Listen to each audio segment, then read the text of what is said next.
मुश्किलों को दूर करवाने को जनप्रतिनिधियों के साथ मुश्किलें साझरा में ताजमहल का दीदार आकाश से करने को हेलीकॉप्टर सेवा यथाशीघ्र शुरू करवाई जाए। इसके लिए हेलीपोर्ट बना खड़ा है, बस उसका उपयोग शुरू करने के लिए औपचारिकताएं पूरी होनी हैं। ये क्या हैं और उन्हें पूरा करने के लिए हेलीपोर्ट प्रोजेक्ट की DPR डिटेल्ड प्रोजेक्ट रिपोर्ट में क्या कमियां रह गई हैं, ये तो इस प्रोजेक्ट को कार्यदायी विभाग की भूमिका निर्वहन करने वाला उप पर्यटन विभाग या उप नागरिक पर्यटन विभाग ही जानता होगा।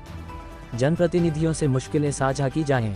जहां तक सिविल सोसाइटी ऑफ आगरा की उप सरकार के संबंधित विभागों से अपेक्षा है कि हेलीपोर्ट संचालन में हो रही विलंब के कारणों की जानकारी सार्वजनिक की जाए। अगर यह संभव नहीं हो तो कम से कम आगरा के जनप्रतिनिधियों को इस बारे में जरूर बताया जाए।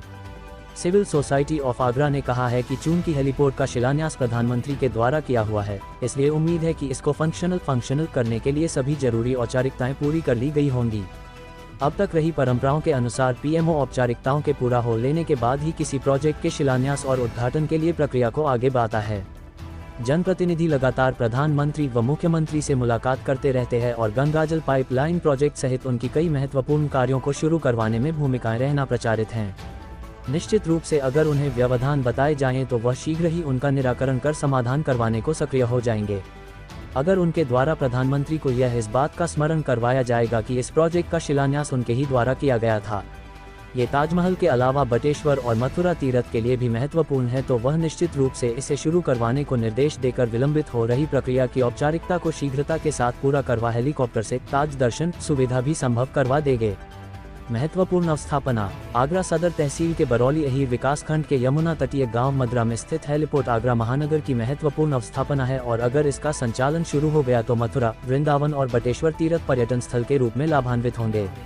साथ ही स्विट्जरलैंड की कंपनी ज्यूरिक इंटरनेशनल की 100% निवेश वाले गौतम बुद्ध नगर के जेवर विकासखंड में एयरपोर्ट नोएडा इंटरनेशनल एयरपोर्ट से फ्लाइट पकड़ने के लिए भी देशी विदेशी पर्यटकों सहित तमाम हवाई यात्रियों को भी सुविधा सहज सुलभ हो जाएगी। वह आगरा भ्रमण कर बिना समय गंवाए हेलीकॉप्टर से उड़ान भरकर अपने इंटरनेशनल गंतव्यों को रवाना हो सकेंगे या आगरा आ सकेंगे।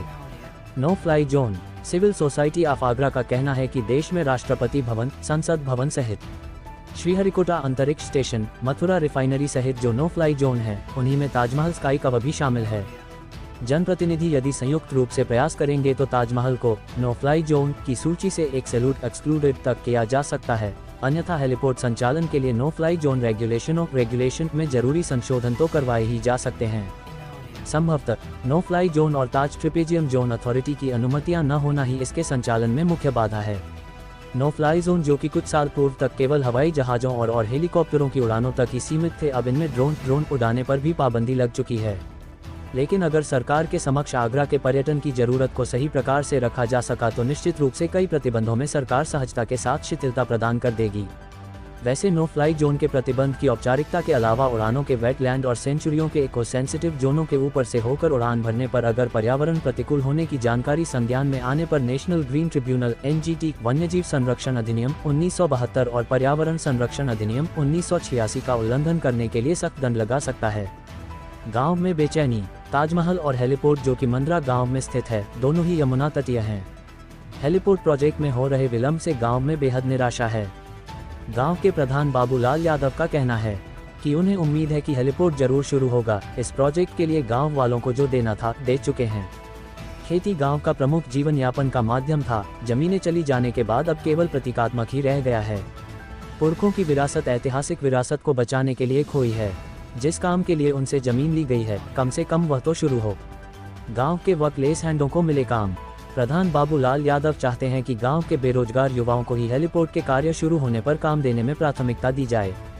फतेहपुर सीकरी क्षेत्र के सांसद राजकुमार चाहर, जो कि भाजपा किसान मोर्चा के राष्ट्रीय उपाध्यक्ष भी हैं, के द्वारा हाल में ही संपन्न एक सरकारी कार्यक्रम के दौरान स्थानीय ग्रामीण युवाओं को सरकारी परियोजना में काम के अवसर देने में प्राथमिकता का मुद्दा प्रधानमंत्री श्री नरेंद्र मोदी के समक्ष उठाया गया था।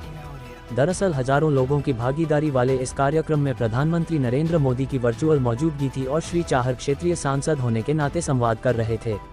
सिविल सोसाइटी ऑफ आगरा ने हेलीपोर्ट के गांव मदरा में ग्राम प्रधान और निवासियों से बात कर फीडबैक मुख्यमंत्री और संबंधित विभाग को प्रेषित किया है।